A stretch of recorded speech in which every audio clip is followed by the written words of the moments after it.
Stop. Before you send one more "it's okay, don't worry about me" text. Ask yourself something brutal. When did you stop being a person and start being everyone else's emotional sponge? Look at your life honestly. You're the one they call when their life is on fire.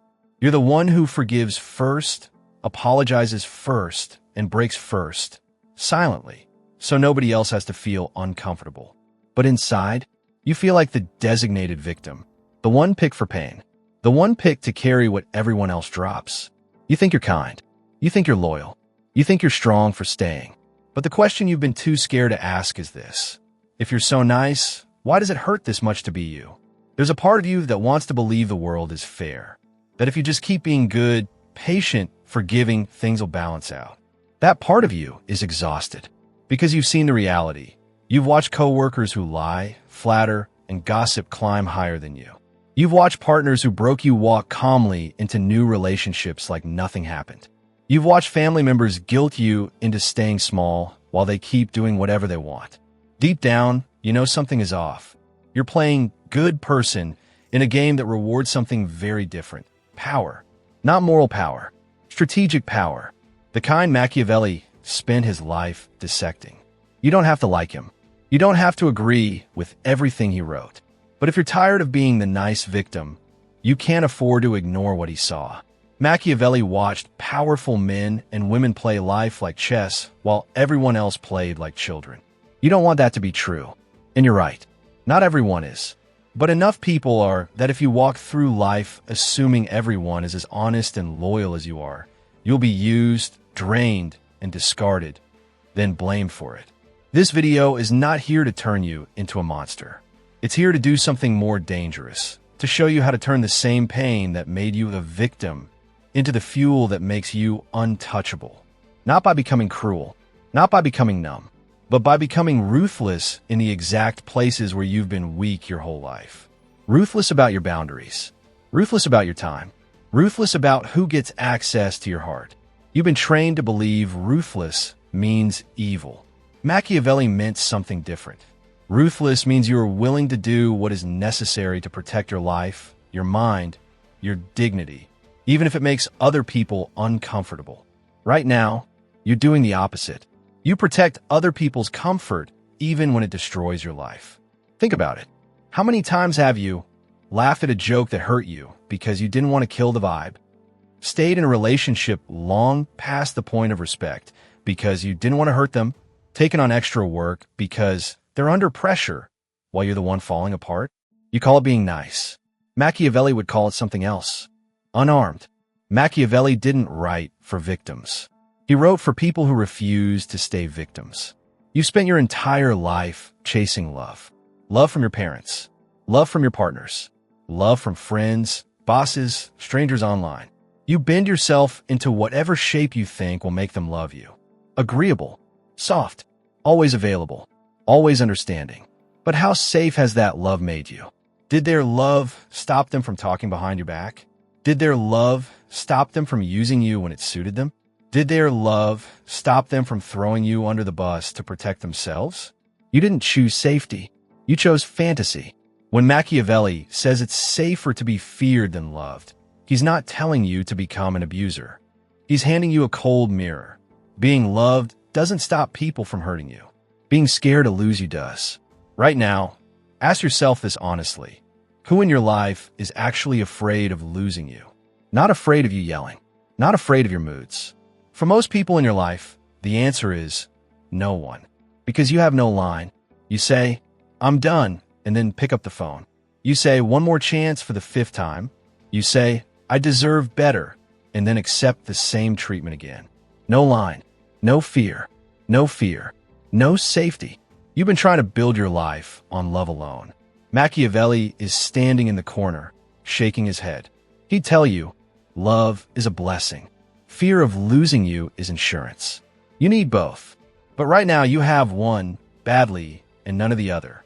So how do you get from where you are, nice, exhausted, secretly resentful, to someone who is still human, still warm, but impossible to use? Step 1. You stop treating your pain as a shameful secret and start treating it as data. Pain is not random. It's a map of where your boundaries should have been. That friend who constantly drained you, then ghosted you? Map. That boss who praised your work ethic while quietly exploiting you? Map. That partner who loved you most when you were broken and least when you were strong? Map. Instead of just replaying those memories to hurt yourself, you replay them to learn. That's ruthless self-honesty. No sugar quating. You're not doing this to blame yourself for their behavior. You're doing it to finally see where you left the door open. Machiavelli had no patience for rulers who cried about betrayal, but ignored every red flag. He would say the same to you. You cannot control that they were selfish, but you can control whether you keep standing in the same place, with the same open hands, waiting for a different outcome. Step 2. You learn how not to be good on command. You were raised on this script. Good people say yes. Good people forgive. Good people stay. Good people understand. So every time you even think about saying no, leaving, or calling out bad behavior, you feel like you're doing something wrong. Machiavelli watched good leaders get eaten alive by that same mindset. Learn how not to be good. Not never good. Not endlessly cruel. You've mastered being good. You know how to be polite when you're bleeding. You know how to smile when you're breaking. You know how to comfort someone who just hurt you. What you don't know, yet, is how to not be good when the situation demands something else. To say, no, I'm not okay with that, and let the silence hang. To walk away from a conversation that has turned into emotional blackmail. You think that makes you heartless. It doesn't. It makes your heart finally protected. Comment, I was terrified that if I stopped being endlessly good, I'd turn into a bad person. The strong friend. The strong partner. The strong child. You think being strong means carrying more than everyone else. So you volunteer. You overfunction. You say, I've got it, even when you're drowning. And everyone believes you. You are those sentences like medals. But what you don't realize is, those same medals keep you locked in the role of the nice victim. Because the moment you stop carrying everything, people get angry. You thought they loved you. What they actually loved was the service you provided. Machiavelli saw that good deeds can create as much hatred as bad ones once you stop doing them. You felt that. The second you stop overgiving, people who always appreciated you turn cold. That's your test. Those who are using you leave or lash out. Those who loved you adjust. It's quietly putting down loads that were never yours and letting people reveal who they actually are when you stop performing. Your pain becomes power when you let it teach you who deserves the strong version of you and who only ever wanted the suffering version. Step 4. You define what can never happen to you again. Right now, your life is built on blurry rules. That's not a standard. That's a preference. Your pain is showing you exactly where your standard should be. Every time you say, I'll never go through that again, you're naming a standard. The problem is you don't enforce it. You promise yourself in the dark, then fold in the morning. Ruthless power comes from picking a handful of those never-agains and actually living by them. Even when you're lonely, even when you miss them, even when you doubt yourself. Especially then, because pain without a line becomes a cycle. Pain with a line becomes a lesson. Right now, you're carrying a lifetime of lessons you never turned into lines. That's why the same type of person keeps showing up in a different body. It's not the universe targeting you. It's your code, silently inviting them. You vibrate. I'll tolerate anything as long as I can keep the peace, and then wonder why chaos keeps finding you. This first part is about one thing: ripping off the mask you've been using to lie to yourself. You are not here to be everyone else's emotional airbag. You are here to become someone who can feel deeply, love fiercely, and still walk away the moment that love demands your destruction. In the next parts, we're going to go darker and more specific. How to transform your worst memories into weapons instead of wounds. How to move through work, family, and love with a Machiavellian level of clarity without losing your humanity. How to become the person who can forgive but never again be volunteered as the sacrifice. You are underarmed. Your pain is not proof that you're cursed. It's proof that you've been fighting without armor in a world full of people who bring knives to hugs. From this moment on, your life has a new direction. Every pain you've ever felt is now evidence. Every betrayal is now training. Every tear is now a carved line in your code that says, Never again. Not like that. That's where the nice victim ends, and where your ruthless power begins. What your parents said, what your ex broke, what your boss took, what your friends forgot. You tell it softly, almost apologetically, like you're scared of sounding dramatic. That's the nice victim speaking. The one who thinks that as long as they stay humble, quiet, and understanding, life will eventually repay them. But it hasn't, has it? So in this part, we flip the script. That's the exact moment pain stops being just pain and starts becoming power. Not motivational quote power. Tactical power. The kind Machiavelli would recognize. He didn't care about pretty intentions. He cared about outcomes. About who ended up broken and who didn't. You've seen the outcomes in your own life. The person who lied got a fresh start. The one who cheated found someone new. The relative who manipulated you sleeps just fine at night. They moved on. You stayed spinning. Why? Because you treated your pain like a story to cry over, not a pattern to decode. Machiavelli spent his life decoding patterns of human behavior. He stripped away hopes and looked at how people actually move. He wrote, "Men judge generally more by the eye than by the hand, because everyone can see and few can feel." You've been living on appearances. You saw apologies and called them change. You saw "I love you" and called it safety. You judged by the eye, by what was shown to you, while your hand, your lived experience, kept feeling something very different. Disrespect, inconsistency, confusion. Your feelings weren't the problem. Your interpretation was. And because you're nice, you swallowed their story over your own experience. That's how you became the nice victim. Loyal to everyone else's narrative, disloyal to your own reality. So how do you turn that into ruthless power? You start believing your own hand over their eye. If their words say, "You can trust me," but your lived experience is anxiety, unpredictability, and apology cycles, you trust the experience, not the sentence. If their mouth says, "You're important," but their patterns show you're always last on the list, you trust the pattern, not the excuse. And then, this is the ruthless part. You act on what you know, not on what you're told. Your pain becomes a teacher that never lies. Think about one of your worst memories, the one that still makes your stomach clench. You know the story. You've replayed it 1,000 times. The weird feeling in your gut, the small lie you let slide, the first sarcastic comment that felt like a slap, but everyone laughed. That's your data. Your ruthless self treats them like red alarms from your future. You write them down. You turn them into rules. When someone jokes with the exact weakness they know hurts me, I don't brush it off. When a pattern repeats 3 times, I stop calling it an accident. That's how your worst memories stop being a pit and become a manual. Pain equals pattern. Pattern equals rule. Rule equals protection. Not to blame you, to wake you up. He saw this happen between princes and their allies, between nobles and their patrons. Translate that into your life. You became the cause of other people's power over you. You told your partner, "I can't live without you," and meant it. You told your boss, "I'll do whatever it takes," and proved it. You told your friends, "I'm always here, no matter what," and embodied it. You thought you were expressing love, loyalty, commitment. You handed them a throne and knelt willingly.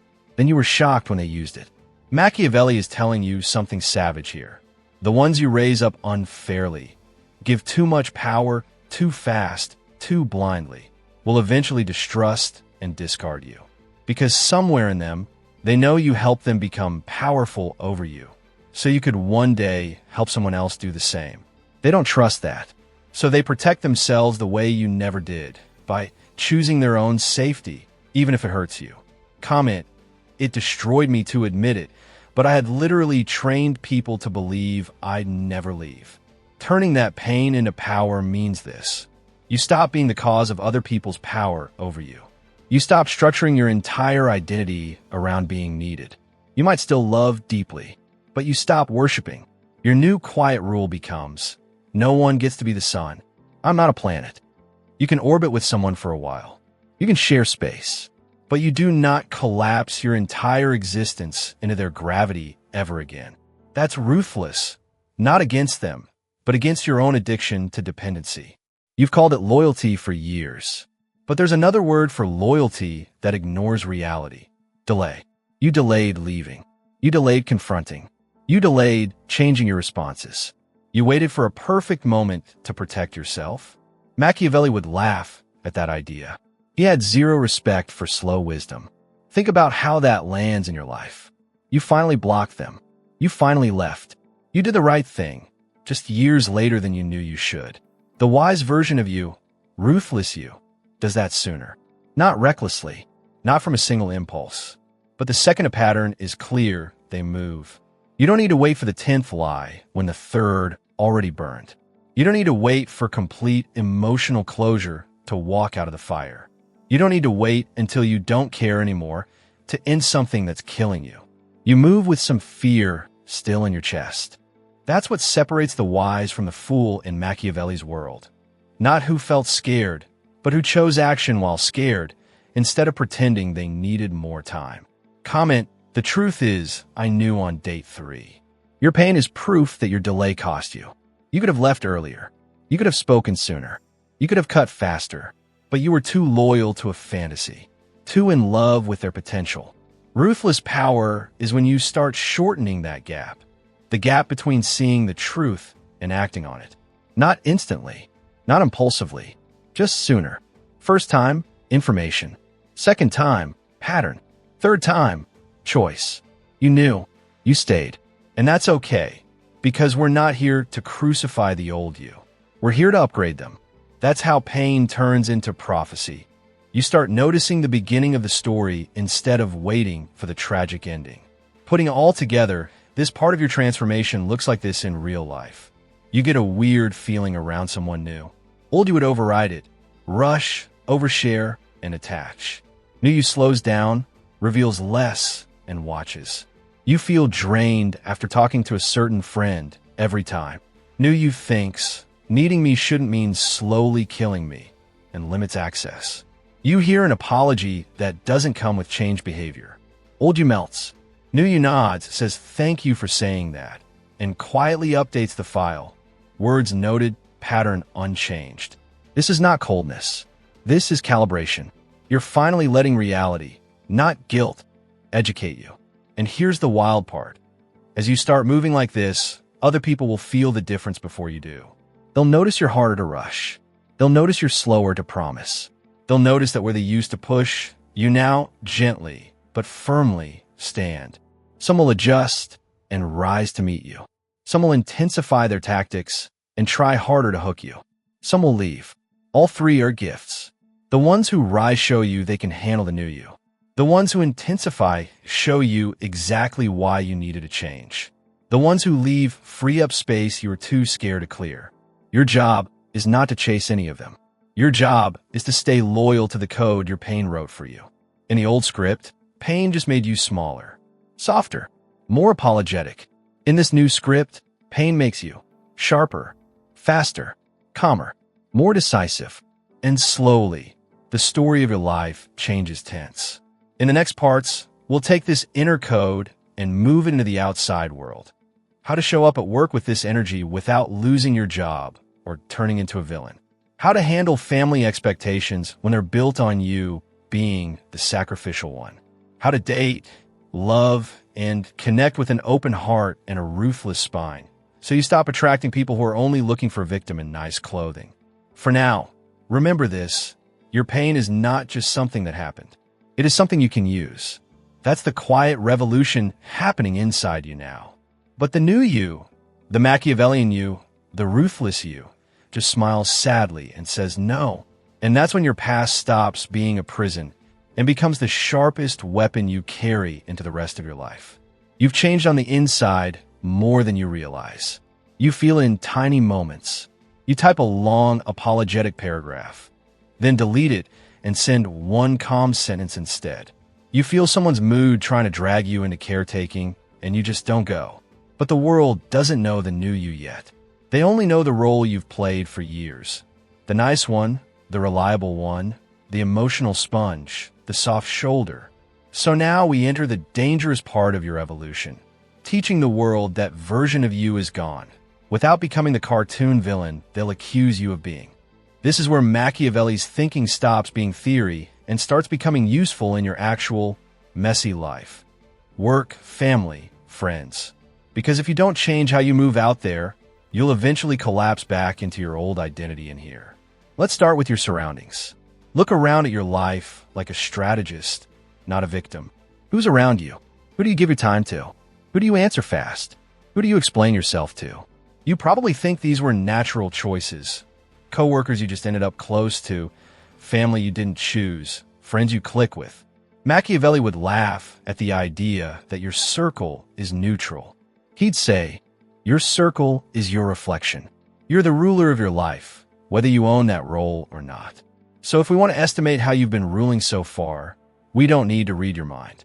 We just have to look at your men, the friend who only calls in crisis, the colleague who always forgets to give you credit, the relative who speaks to you like you're still a child, the partner or almost partner who keeps you as an emotional backup plan.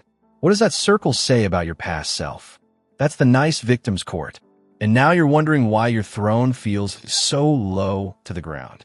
Turning pain into ruthless power means you stop treating your circle as an accident and start treating it as a strategy. No, you don't fire all your friends and change your family overnight. You do something quieter and more powerful. You change access. Full presence is for people who respect your no. Remember your boundaries. Don't punish you when you're not available. Polite minimum is for people who only reach out when they need something. Get angry when you're not instantly responsive. Guilt trip you for having your own life. Use your empathy as currency. You don't have to announce any of this. You don't need to send, I am distancing myself essays. You just start living it. Shorter replies, longer gaps, less explanation. They will feel it. Some will step up. Some will step away. Both reactions are data. Neither requires you to break. Now, let's walk into work. The workplace is one of the favorite arenas for your nice victim identity to get slaughtered. You thought effort would save you, but effort without edges just made you expandable. Machiavelli saw this same pattern with rulers who try to stay neutral, hoping to avoid conflict. You've been postponing war your whole life. The moment where you refuse an unfair demand. The moment where you bring up the pattern everyone is silently exploiting. Instead, you keep absorbing. You say, it's fine, even when it's not. You say, I'll handle it, even when you're drowning. You say, it's just a busy season, even when it's year 5. You think you're avoiding conflict. You're not. You're postponing it to your own disadvantage. By the time you finally snap, you're so tired, emotional, and resentful that you look like the problem. Ruthless power at work doesn't mean storming into your boss's office and flipping desks. It means quietly recognizing that war, clear confrontation with reality, is unavoidable. So you choose the timing and terms. You start small. Next time you're assigned extra work, instead of reflexive sure, you say, I can take that on. When they say, oh, we just need you to fit it in, you hold eye contact and repeat. I want to do quality work. You're not refusing. You're forcing them to see the cost. You stop donating free emotional labor to coworkers who never reciprocate. You stop staying late as a default. You stop letting emergencies that aren't yours trample every boundary you set. You're not waiting for the perfect moment to ask for a raise, better treatment, or clarity. You're building a body of evidence, your skill, your impact, your boundaries. And then, when the moment comes, you speak calmly, without apology. If they value you, they'll adjust. If they don't, you've already started building options outside that place. Either way, you're not a silent target anymore. Now, family. This is the battlefield where your nice victim identity was probably born. You learned early that raising your voice equals disrespect. Saying no equals selfish. So you became good at swallowing. You swallowed your opinions. You swallowed your hurt. You swallowed your dreams if they didn't fit the family script. But here's the savage truth. A lot of what you call respect is actually fear. Fear of being cut off. Fear of being talked about. Fear of being seen as ungrateful. Machiavelli knew how dangerous it was for a ruler to be ruled by fear of opinion. That's why he didn't tell princes to be only a lion or only a fox. You've been trying to be only the lamb. In family, you play the harmless, agreeable, always there role. But to survive emotionally in a family system that benefits from you staying small, You have to become both fox and lion. Those sentences feel like care, but as a fox, you look at what they do after they say them. Do they support your autonomy, or guilt trip you back into the old role? Do they respect your boundaries, or mock them as Western ideas or selfishness? Do they help you grow, or keep you right where they're comfortable seeing you? You stop explaining your decisions to those who have shown they don't want to understand. You say less. You move more. You just start acting different. Lion. When your line is crossed, you don't roar in chaos. You stand. You say, I'm not staying for this conversation, and you actually leave. You say, don't speak to me like that. And if they do, you remove yourself, not your words. You visit less when every visit is an ambush. Fox sees the pattern. Lion enforces the boundary.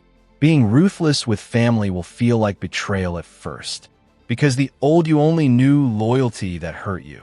The new you is learning that real love sometimes looks like creating distance so you don't build a life filled with resentment, limiting access so you can heal without getting re-traumatized, saying, I won't continue this topic, even if they call you dramatic.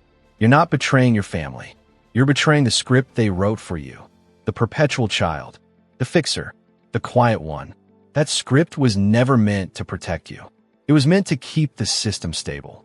You're allowed to destabilize a system that is built on your suffering. Now let's talk about friendships and social life. M calls. The one who gives rides, lends money, listens for hours.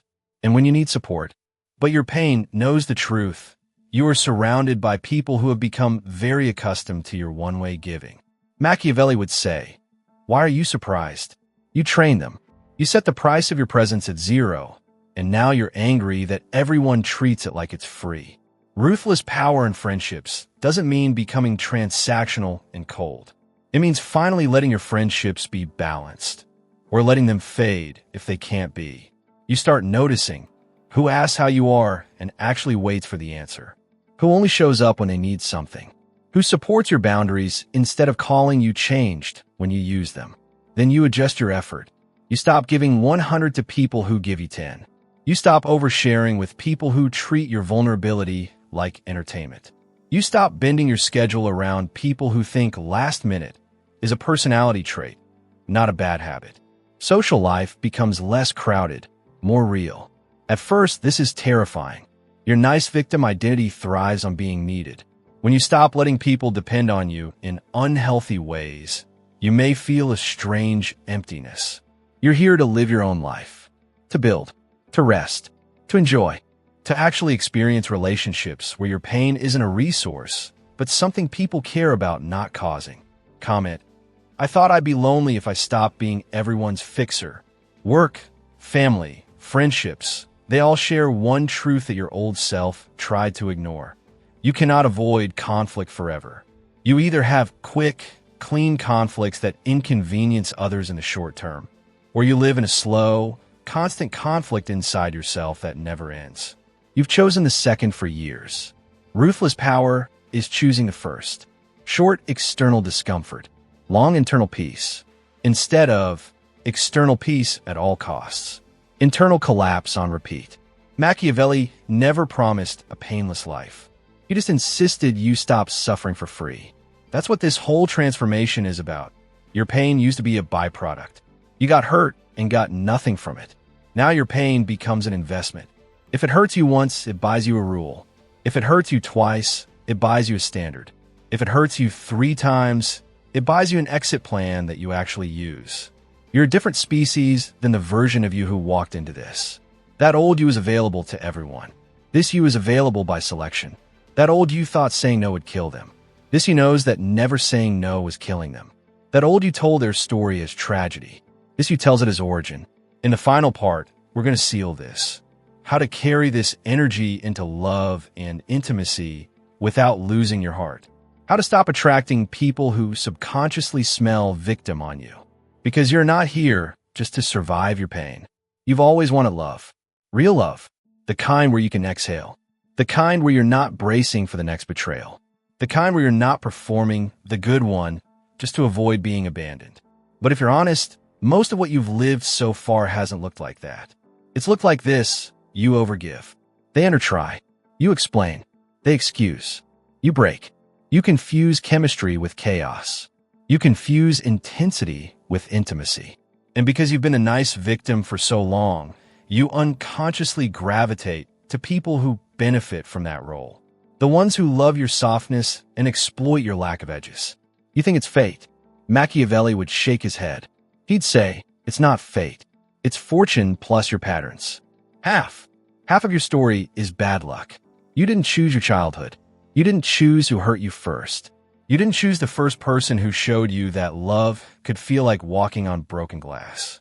But the other half, the people you kept letting back in, the red flags you kept brushing aside, the boundaries you kept betraying, that wasn't just fortune. That was you. Not because you're stupid, because you were trained to survive as the nice victim, not to live as the powerful one.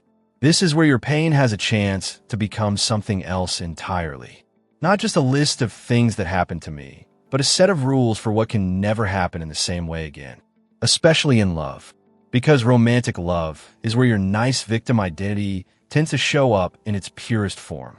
You turn yourself into a rehab center, a therapist, a parent, a savior. You forget that you were supposed to be a partner. You keep trying to win them over with patience, empathy, sacrifice. Machiavelli would never tell a prince to win loyalty through suffering. He'd tell him to win it through strength, through clarity, through consistency. He understood a truth you've been too shy to accept. Softness without command invites abuse. You don't want to be obeyed in a relationship, but you do want your boundaries to be respected. You do want your needs to be taken seriously. You do want your no to mean something. Right now, ask yourself, do you actually know how to command in love? Not to dominate, to direct yourself, to command your replies instead of letting anxiety text for you, to command your standards instead of letting loneliness lower them, to command your exits instead of waiting to be humiliated into leaving. Most of the time, you don't. You say it's fine when it isn't. You say no worries when your heart is cracked. You say I understand when you don't. You think you're being easygoing. You're actually training the other person to ignore your pain. Turning your pain into ruthless power in love means this. You stop using love as an excuse to abandon yourself. You stop calling it loyalty when it's really fear. You stop calling it forgiveness when it's really avoidance of hard decisions.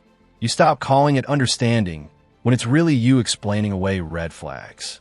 Your new, ruthless code in love becomes simple. If loving you requires me to betray myself, I will love you from a distance you cannot reach me from. You don't scream that. You don't tattoo it on your arm. You just start living like it's true. And when you do, something shifts in what and who you attract. They're drawn to unguarded need. The need to be chosen. The need to be validated. You don't say that out loud. They feel it. Your pain can become ruthless power when you use it to starve those needs. And then walk away. Not because you don't feel anything, because you finally believe you deserve more than feeling everything alone. Right now, your willingness in love has been pointed the wrong way. You've been willing to bleed, willing to wait, willing to explain, willing to fix what you didn't break, but unwilling to leave, unwilling to be the one who chooses themselves instead of clinging. Imagine if that willingness flipped, if you were more willing to disappoint someone than to destroy yourself. More willing to be alone for a while than to be together in name only. More willing to walk through the short shock of heartbreak than the long, slow rot of staying where you're not valued. Suddenly, the difficulties you've been worshiping as impossible, setting boundaries, leaving, saying no, would shrink. Still painful, still uncomfortable, but not insurmountable. Your pain has already proved you can survive deep hurt. Why not choose hurts that free you instead of the ones that cage you? Now zoom out. This isn't just about individual relationships anymore. This is about the identity you carry into every room you walk into from now on. That identity made you easy to love superficially, but it made you even easier to use. You won't give speeches about this. People will just feel it in the slight delay before you answer. In the way you don't laugh at jokes that hit your scars. In the way you say, no, that doesn't work for me, and then don't argue about it. You'll notice something fascinating. Good people will relax around you. They can feel you're not secretly keeping score. They can feel you're not silently resenting them while overgiving. They can feel that if something is wrong, you'll say it, not swallow it. Manipulative people will tense up around you. They can feel their old hooks don't sink as deep. They can feel your time, attention, and forgiveness have become expensive. They can feel that you're no longer someone they can quietly position as the victim in their story. Some will test you harder. Some will smear you when you stop playing your old role. Some will fade out of your life without a goodbye. Let them. Your old self would chase, explain, clarify, apologize. The you who's watching this now lets your absence speak for you. Not out of pettiness, out of peace. Because once you stop being the nice victim, you no longer need everyone to agree that you've changed in the right way. You just need to live in a way that doesn't constantly accuse you of betraying yourself. You answer messages slower, not to play games, but because you're not living in emergency response mode anymore. You say, "I'll get back to you," and mean it. You accept that some people will think you're colder now. You're not. You're just not bleeding on command. You schedule rest like you used to schedule other people's crises. You build skills, savings, options, not to flex, but so you never again stay somewhere just because you're financially or emotionally trapped. You start to feel a strange new sensation in your body, stability. Not the fake stability you used to cling to in abusive or unbalanced situations. Real stability. The kind that comes from knowing that whatever happens, you won't abandon yourself to fix it. That's the core of turning pain into ruthless power. You become the one person in your life who refuses to throw you under the bus. No matter who else is pressuring you to do it. Your past will still whisper. You will still have days where the old victim identity feels comfortable, like an old hoodie you want to crawl back into. But now, you have something you never had before, a code, a spine, a strategy. The past version of you who cried quietly so nobody would feel bad would barely recognize the you who could say, "I'm not okay with this," and then walk away instead of writing a 3-page essay about why. So now we're here, at the fork that every truly changed person hits. You can close this video and go back. Back to being the nice victim who hopes that one day, the right person, the right job, the right family reaction will finally make it all worth it. Back to letting other people's comfort outrank your sanity. Or you could decide that this is the line. That from this point forward, your pain is no longer just something that happens to you. It's something you wield. You've learned how people really work. You've learned how you really work. You've learned where you break, where you bend, where you betrayed yourself to stay loved. Now you use that knowledge. Quietly, strategically, ruthlessly. If you're done auditioning for the role of nice victim in everyone else's story, like this video. If you're ready to become the kind of person who feels everything, loves deeply, but can no longer be easily used, discarded, or controlled, someone they can't guilt, can't push, and can't quietly destroy, subscribe and hit the bell so you don't miss what comes next. Drop a comment with "nice no more." So I know you're not just listening, you're choosing. Choosing to retire the version of you that suffered for free and step into the version that demands a return on every lesson. And send this to the one person you know who keeps saying, "I guess I'm just too nice," like it's a life sentence. They don't need another "stay kind" quote. They need permission to become dangerous in the right way. Because this isn't self-help. This is strategy. This is war. And after this, you're not just healing from your pain. You're turning it into the sharp, quiet power that makes sure you never live as the nice victim again.